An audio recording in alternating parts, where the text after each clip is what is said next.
Atletico Madrid versus Barcelona. तो यार सबको लग रहा था कि बार्सिलोना जो है एक एपिक कमबैक करेगा इस गेम के अंदर एंड कुछ हद तक एक ऐसे मोमेंट पर स्पेशली 24th मिनट पे तो ऐसे लगा था कि भाई कमबैक तो कर दिया। बट एथलेटिको मैड्रिड ने बार्सिलोना को बाहर का रास्ता दिखा दिया एंड क्वार्टर फाइनल से बाहर कर दिया। तो यार आज की वीडियो में हम बात करेंगे बहुत सारे पॉइंट्स के बारे में। जो पहला होने वाला है वो ऑब्वियसली होगा मैच इवेंट्स के बारे में, जो स्पेशली जो था फर्स्ट हाफ वो काफी ज्यादा इंटरेस्टिंग था, उसके बारे में बात करेंगे।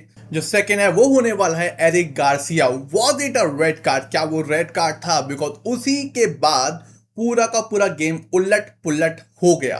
देन हम बात करेंगे डैनी ओल्मो के बारे में। भाई प्लेयर तो काफी ज्यादा अच्छा खेला इस गेम के अंदर, नो डाउट, बट जो फाउल उस पर हुआ इनसाइड पेनल्टी एरिया, क्या वो फाउल था?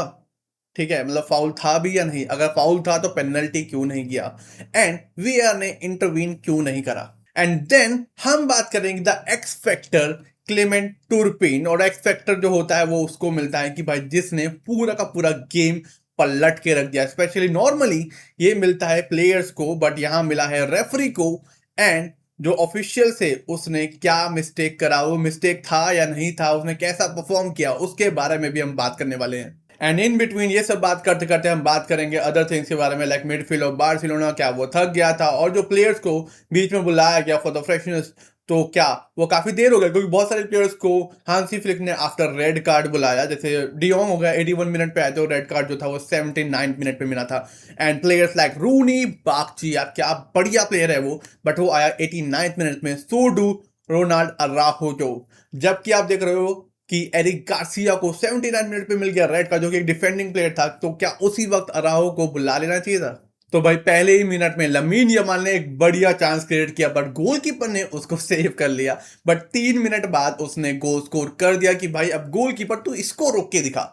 एंड 24th मिनट में फर्रान टोरेस ने गोल स्कोर कर दिया। भाई फर्रान टोरेस, जिसका नाम जब लाइनअप के अंदर आया था, भाई सब कह रहे थे भाई इसको क्यों खिला दिया, ये तो बहुत चांस मिस करता है। हालांकि पिछले ला लीगा गेम में इसने काफी ज्यादा अच्छा परफॉर्म किया था, but again it's about champions league कि इसको क्यों खिलाया, लेवेंडोव्स्की जो है वो कहां पर है? बट फर्रान टोरेस ने, भाई मैं कहूंगा, बहुत अच्छा गेम खेला, बट अगेन उसने चांसेस मिस करे। बट अगेन 2 गोल बार्सिलोना ने स्कोर करे। पहले गोल में उसने असिस्ट प्रोवाइड किया, सेकंड उसने खुद ने स्कोर कर दिया। हालांकि एक चांस उसे 1-on-1 भी मिला था, बट अगेन वो सेव हो गया, जो कि मुझे लगता है सभी स्ट्राइकर जो है वो करते ही हैं। ऐसा कोई स्ट्राइकर नहीं है जो सारे चांस जो है वो कन्वर्ट कर दे।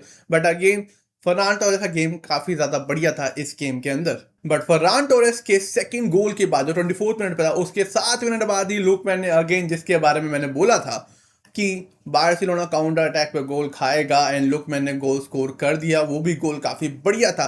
बट एक और चीज थी जिसके बारे में मैंने पिछली वीडियो में जो मैंने बार्सिलोना के ऊपर बनाई थी उसमें बताया था कि बार्सिलोना जो है ना वो क्लेमेंट लैंगले को एक्सप्लॉइट करेगी, और उन्होंने पहले गोल में तो वही किया। क्लेमेंट लैंगले को पूरा एक्सप्लॉइट ही कर दिया और गोल स्कोर कर दिया। एंड जो सेकंड हाफ था ना वो इतना, मतलब कहूंगा कि उसमें गोल स्कोर तो नहीं हुआ एज यूजुअल, सबको पता ही है इस बारे में। बट जो फर्स्ट हाफ था वो काफी ज्यादा इंटरेस्टिंग था, काफी ज्यादा हाई पेस मैच था। सेकंड हाफ में जो है थोड़ा पेस डाउन हो गया था। ठीक है, उसमें बस वही था कि भाई ठीक है गोल स्कोर करने का ट्राई कर रहे हैं, बट इतने चांसेस जो है बार्सिलोना ने काफी सारे चांसेस जो है मिस करे।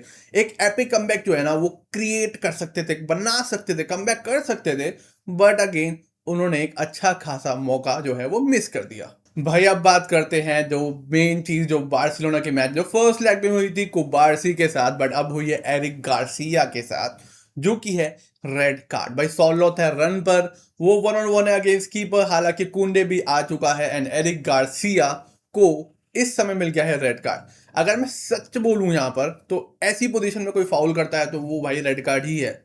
तो लोग कह रहे हैं भाई कुंडे आ गया था, भाई कुंडे का यही दिक्कत है, वो कभी कवर अप करता ही नहीं है। वो इतना आगे पहुंच जाता है, इतना आते वक्त भाई अटैक तो वो सही कर लेता है, बट आते वक्त डिफेंसिव लाइन में जब वो डिफेंसिव ड्यूटी जो वो करता है वो इतना ज्यादा स्लॉपी हो जाता है ना कि वो नहीं आ पाता एंड तक।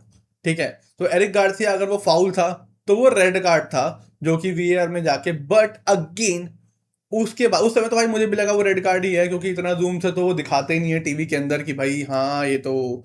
उस समय तो ऐसे लगा कि पुश हो गया, वो गिर गया और वो रेड कार्ड है। बट उसके बाद मैंने काफी ज्यादा वीडियोस देखी जिन्होंने स्लो मोशन में इस चीज को करके दिखाया, तो ये मुझे तो ये लगा कि भाई सोलोथ का है ना वो खुद के पैर में उसके पैर फंस गया और वो गिर गया। और उस समय इत्तेफाक ये रहा कि भाई एरिक गार्सिया का हाथ ना उसके कंधे पे लगा हुआ था कि भाई हाँ तेरा, ऐसा लग रहा था कि एरिक गार्सिया ने धक्का मारा। बट अगर आप ध्यान से देखो तो वो धक्का नहीं हुआ, हल्का सा टच था और सोलोस के पैर खुद ही आपस में टकरा गए। अगर आप स्लो मोशन में से देखो, क्या पता वो एआई भी हो सकता है, बट मैंने उसमें काफी ज्यादा देखा है, मतलब बहुत सारी वीडियोस देख ली और नेट पे भी सर्च किया कि ये एआई है कि नहीं, बट एआई तो नहीं मिला अभी तक। तो यही था कि एआई नहीं है। ठीक है, आप सर्च कर सकते हो यूट्यूब के ऊपर, क्या पता आपको भी मिल जाए उस वीडियो के बारे में। शॉर्ट ही है वो एक तरीके की, आपको क्या पता वो दिख जाए। तो आप देखोगे वो एआई तो नहीं है। ठीक है, मुझे तो ऐसे ही लगता है अभी तक। तो उसका खुद ही गिर गया, तो for me it was not a penalty. But again somehow वो फाउल था, तो वो रेड कार्ड भी था, वो पेनल्टी, ओ सॉरी पेनल्टी की तो बात ही नहीं है, वो रेड कार्ड था। ठीक है, पेनल्टी तो बाद में आएगी, वो जब ऑल्मो के बारे में बात करेंगे। पेनल्टी गलत बोल दिया मैंने यहाँ पर। तो वो रेड कार्ड मेरे हिसाब से, अगर वो फाउल है तो वो रेड कार्ड है, बट मेरे हिसाब से वो फाउल नहीं था। ठीक है, सोलह is a very massive player, तो उसको गिराना, अगेन जो हम प्रीमियर लीग में बात करते हैं कि भाई उसको कौन है वो उसका प्लेयर जो था, जो हट्टा कट्टा है, आप समझ गए ना, उसको भी साथ भी ऐसे ही हुआ था, उसको हल्का धक्का मिला, वो कहता भाई मैं गिर गया। ठीक है, वो तो बट देखा जाए तो बहुत हट्टा कट्टा है, सामने कांगड़ी पहलवान, उसने उसको गिरा दिया। बट अगेन फुटबॉल में यही होता है, हल्का सा टच होता है। स्ट्राइकर आज के टाइम में, पहले की बात अलग थी कि भाई स्ट्राइकर चाहे पूरा अच्छा खासा टैकल भी मार दो, वो फिर भी खेलने का ट्राई करता है। पर जो आज की फुटबॉल हो गई है कि भाई हल्का सा टच करो, बंदा ट्राई भी नहीं करता भागने का, वो कहता है भाई मैं गोल स्कोर करूँ ना करूँ, मेरे को तो यहाँ रेड कार्ड मिल सकता है, या अगर डी के एरिया के अंदर है तो पेनल्टी मिल सकती है, वो ट्राई भी नहीं करते। बट अगेन मेरे हिसाब से जो मैंने स्लो मोशन में देखा कि भाई मुझे नहीं लगा कि वो रेड कार्ड है, क्या पता मैं गलत भी हो सकता हूँ यहाँ पर। तो ये था एरिक गार्सिया का रेड कार्ड, और उसके बाद अगेन पूरा गेम जो है वो चेंज हो गया था। ओके, तो यही बात रही एरिक गार्सिया की। अब बात करते हैं डैनी ओल्मो की। ठीक है, जो डैनी ओल्मो था वो बहुत अच्छा खेल रहा था, वो डी के अंदर था इनके, एंड वो गिर जाता है, जो कि अगेन अगर ध्यान से देखें तो उस पर फाउल तो हुआ था, फिजिकल कॉन्टैक्ट तो था वाया टचिंग हिज लेग्स। ठीक है, तो अगर फिजिकल टच के बाद तुम गिरने के बाद तुम कह रहे हो कि भैया वहाँ रेड कार्ड है, तो एटलीस्ट वहाँ वीएआर को इंटरवीन तो करना चाहिए था। रेफरी बोल रहा है कि भैया हाँ ठीक है खड़ा हो जा, कुछ भी नहीं है। तो मेरे हिसाब से अगर वो फाउल था, मेरे हिसाब से तो फाउल था वो, तो इनको पेनल्टी मिलनी चाहिए थी। ठीक है, पेनल्टी कौन लेता कैसे लेता, लोग कहते कन्वर्ट होती ना होती, वो बात की बात है। बट जब तुमने वहां रेड कार्ड दे दिया तो भाई इसको भी दे दो पेनल्टी। जब वो फाउल दिख रहा है, क्लियर है, जब रिप्ले दिखाया उसमें भी दिख रहा है कि भाई वो तो पेनल्टी थी, वो फाउल है डी के अंदर, वो गिर गया। हालांकि लोग कह रहे हैं कि खेल लेता, कोई 1-on-1 तो था कीपर के साथ। बट अगर वो गिर गया तो जैसे मैंने बताया फुटबॉल आज के डेट में ऐसा ही हो गया, वो भाई मौका ढूंढते हैं गोल स्कोर करने का नहीं, गिरने का। हल्का सा मुझे टच कर दो मैं गिर जाऊंगा। तो यही चीज डैनी ओल्मो के साथ हुई। हाँ, वो क्या पता आगे बढ़ सकता, बट अगर ध्यान से देखे दो प्लेयर ने उसे घेर रखा था, and it was pretty difficult. और ये कह सकते हैं कि भाई टचिंग तो थी, फिजिकल कॉन्टैक्ट था, तो it can be a penalty. तो वीआर को एटलीस्ट इंटरवीन तो करना चाहिए था, रेफरी को बोलना चाहिए था कि भाई हाँ तू भी देख एक बार। बट रेफरी ने सीधे सीधे बोल दिया कि भाई तू खड़ा हो जा। तो वो चीज जो थी काफी ज्यादा कंट्रोवर्शियल, दो चीजें एक साथ हुई तो काफी ज्यादा कंट्रोवर्शियल वो माहौल जो था वो बन चुका था। तो यार अब बात करते हैं द एक्स फैक्टर क्लेमेंट टोरपिन, जो कि मैच ऑफिशियल थे गेम के। एंड जो एक्स फैक्टर उसके बारे में थोड़ा बहुत बता देता हूँ। जो एक्स फैक्टर होता है वो उस प्लेयर को मिलता है जो कि पूरे गेम को ओवरटर्न कर देता है, कि भाई सिंगल हैंडेडली, जैसे किलियन एम्बापे गेम खेल रहा है तो सिंगल हैंडेडली पूरा गेम जितवा दिया, तो वो उस गेम का एक्स फैक्टर है। और ये जो चीज है वो कोई ऑफिशियल डिसाइड नहीं करता, वो फैंस डिसाइड करते हैं बाय डिफरेंट डिफरेंट साइट्स के थ्रू। ठीक है, तो यहाँ पर जो है मोस्टली फैंस ने क्लेमेंट टुर्पिन को जो है वो एक्स फैक्टर दिया। हालांकि मोस्ट ऑफ द क्या 95% उसमें बार्सिलोना फैंस ही होंगे। ठीक है, ऑब्वियसली वो मैच हार गए और उन्हें लगा कि रेफरी सही से नहीं खेला था, जो कि कॉन्ट्रोवर्शियल डिसीजन तो थे, नो डाउट अबाउट इट। ठीक है, पर ऐसा होता है चैंपियंस लीग गेम में, ऐसा ही होता है, बहुत सारे होते हैं, आप कोई भी उठा लो, बार्सिलोना वर्सेस पीएसजी उठा लो जो पहले हुआ था उनाई एमरी के टाइम पे, कितने सारे कंट्रोवर्शियल डिसीजन थे। आप real Madrid versus Liverpool final उठा लो, मोहम्मद साला का हाथ तोड़ दिया था, रेड कार्ड नहीं मिला, बहुत सारे ऐसे मिल जाएंगे आपको। ठीक है, अभी रियल मैड्रिड वर्सेस बायर्न उठा लो जो अभी हुआ है, उसके बारे में नेक्स्ट वीडियो में बात करूंगा मैं। बट बहुत सारे केसेस ऐसे होते हैं, तो मिला है इसको। और एक और चीज जो नोटिस में आई है, जिसके बारे में मुझे नहीं पता, कोई बात कर रहे नहीं कर भी रहे होंगे। ठीक है, 15 फाउल मिले हैं एथलेटिको मैड्रिड को इस गेम के अंदर, और एक भी बुकिंग नहीं। मतलब चैंपियंस लीग का क्वार्टर फाइनल्स है, 15 फाउल कर दिए और एक भी बुकिंग नहीं। ऐसा हो सकता है? अब ऐसा तो है नहीं हल्का टच कर दिया हो, भाई बंदे गिरे हैं, टैकल हुए हैं, प्रॉपर प्रॉपर टैकल हुए हैं, एक भी बुकिंग नहीं। बार्सिलोना ने टोटल 8 फाउल करे, एक रेड कार्ड जिसके बारे में हम बात कर चुके हैं, एक बुकिंग देखना पड़ेगा वो मुझे कि किसको मिली थी, मैं भूल गया। ठीक है, तो ये सब है, 15 फाउल एक भी बुकिंग नहीं, ये तो यार समझ रहे हो आप, ये तो मुश्किल है, मतलब है ना। नॉर्मल ला लीगा के गेम में भी बुकिंग यूं मिल जाती है भाई, हाँ हर चीज पे फाउल। और जब आप एंड मोमेंट्स पे आते हो लाइक 75 मिनट के बाद, तब रेफरी थोड़ा एग्रेसिव सा हो जाता है कि भाई फाउल, क्योंकि उस समय प्लेयर्स भी क्या करते हैं भाई, टाइम वेस्ट करना है उनको, ठीक है, उन्हें प्लेयर को गिराना है या फिर उनका रिदम को ब्रेक करना है। तो उस टाइम पे रेफरी बहुत इजीली येलो कार्ड देता है। रेफरी को भी दिख रहा है, अंधा थोड़ी है, उसको दिख रहा है वो क्या कर रहा है, वो भी सालों से खेल रहे हैं यार, ठीक है। तो एक भी बुकिंग नहीं, तो ये भी काफी ज्यादा कंट्रोवर्शियल था, इसलिए फैंस ने इनको एक्स फैक्टर इस गेम का दिया। अब भाई बात करते हैं दूसरी चीजों के बारे में, like the midfield of Barcelona. अब बात करते हैं पेड्री के बारे में। Pedri no doubt one of the best midfielder है इस समय वर्ल्ड फुटबॉल गेम का। बट अगेन जो रेड कार्ड मिला था ना गार्सिया को, वो गलती किसकी थी पता है? वो पेड्री की गलती थी भाई। वो 3 प्लेयर से घिरा हुआ है, वो पास कर सकता है, प्लेयर्स अकेले खाली पड़े हैं, दिखा रहे हैं भाई इधर इधर इधर, बट अगेन वो ड्रिबल करने का ट्राई करता है। अगर वो अपना भाई थका हुआ ना होता ना, वो कर भी लेता, सबको पता है वो कर लेता, बट इस समय वो थक गया था। और 3 प्लेयर को ड्रिबल करना कोई बच्चों का खेल नहीं है, पूरा टाइम लगता है, रिएक्शन टाइम वगैरह जो मैंने पहले बता रखा है पूरा लगता है। तो उसने बॉल लूज करी, एथलेटिको मैड्रिड को मौका मिला काउंटर अटैक का, solo through Eric Garcia, again a controversial decision, either it's a red card और नॉट। तो अगर पेट्री जो है वो थक गया था तो उसे रिप्लेस किया जा सकता था। 79 मिनट में मिलता है इनको रेड कार्ड। 81 मिनट पे आता है फ्रेंकी डी जोंग।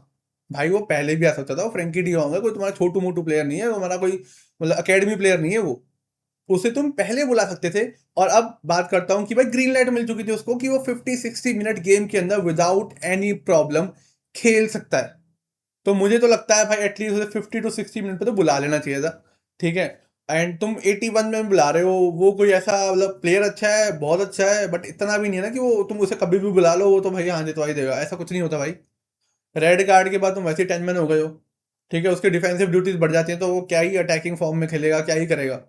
और तुम्हारा डिफेंडर क्या है, हालांकि फ्रेंकी डियोंग को तुम सेंटर बैक भी खिलाते हो, वो ऐसा सीडीएम भी खेल सकता है, बट ये नहीं लगता तुम्हें कि भाई तुम्हें एक डिफेंडर को भी बुलाना चाहिए था ताकि फ्रेंकी डियोंग थोड़ा और फ्रीली खेल सके।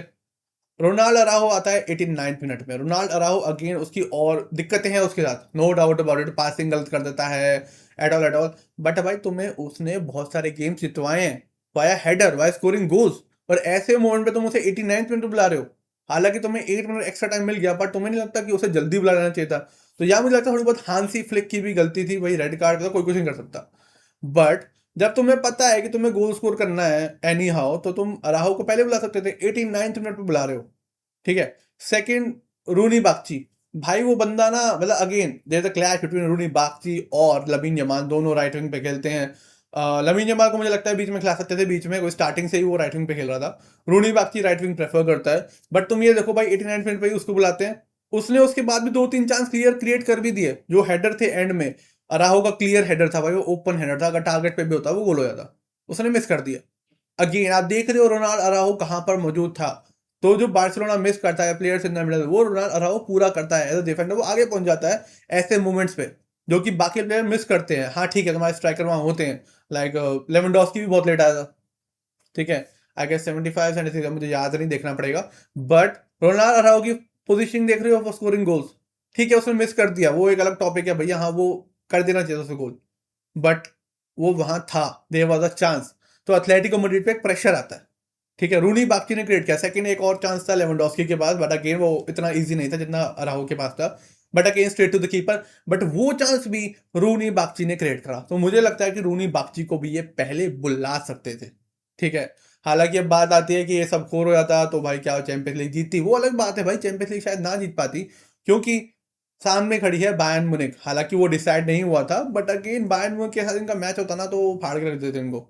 इनका डिफेंस पिला हुआ है, उनका अटैक महाबली की तरह है भैया, वो तो बहुत शक्तिशाली डिफेंस और अटैक है उनका।